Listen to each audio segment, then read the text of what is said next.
तक्षक चला है महाराज परीक्षित को डसने के लिए। गुरु धन्वंतर चले हैं महाराज परीक्षित को बचाने के लिए। मार्ग में भेंट हुई। तक्षक ने पूछा कहाँ जा रहे हो? गुरु धन्वंतर कहने लगे हम जा रहे हैं परीक्षित को बचाने। तुम कहाँ जा रहे हो? बोले हम जा रहे हैं डसने। तो तक्षक ने एक बात की, जब दोनों लोग जाए एक ही जगह रहे अपनी अपनी ताकत दिखाने के लिए, तो क्यों ना यहीं से शुरुआत कर ली जाए। गुरु धन्वंतर ने कहा ठीक है। तक्षक ने एक वृक्ष में फुसकार लगाई, वो वृक्ष सूख गया। गुरु धन्वंतर ने नजर घुमाई, वो वृक्ष हरा भरा हो गया। तक्षक समझ गया अगर गुरु धन्वंतर पहुंच गए तो श्रृंगी ऋषि का श्राप झूठा हो जाएगा और महाराज परीक्षित का वध नहीं हो पाएगा। उसी समय एक सुंदर सी लकड़ी बन के आगे लेट जाता है। गुरु धन्वंतर ने सुंदर सी लकड़ी देखी, उठाई, अपने कंधे पर रख ली।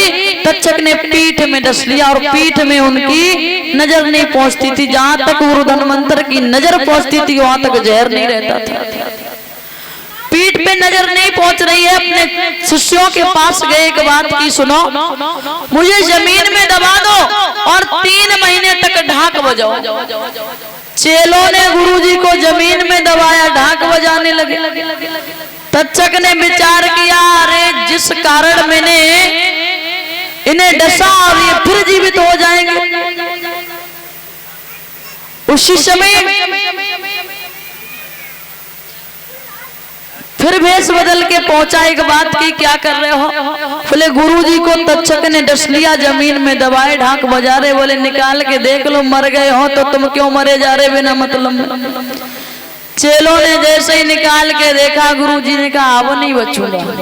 अगर आप अभी भी अपनी सलामती चाहते हो तो मेरे मरने के बाद मेरे शरीर को, मेरे मांस को पका करके खा लेना, तो 1400 चेला मेरे जैसे हो जाओगे।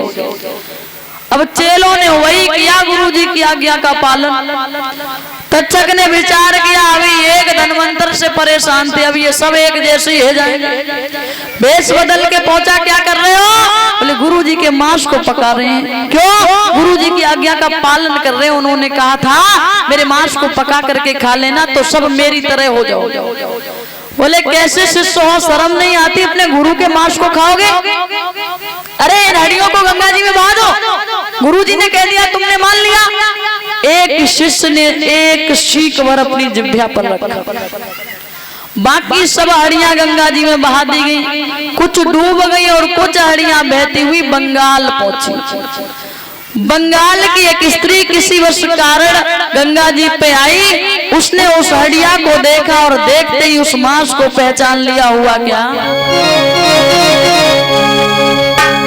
अरे हड्डिया पड़ गई तो खुशी होगा नहीं हुलसायो, रवा मांस को लो पहचान रे नादीन फौरन।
खा लिया। मांस को खाते ही जादू में निपुण हो जाती है और उसने बंगाल की सभी स्त्रियों को जादू सिखा दिया।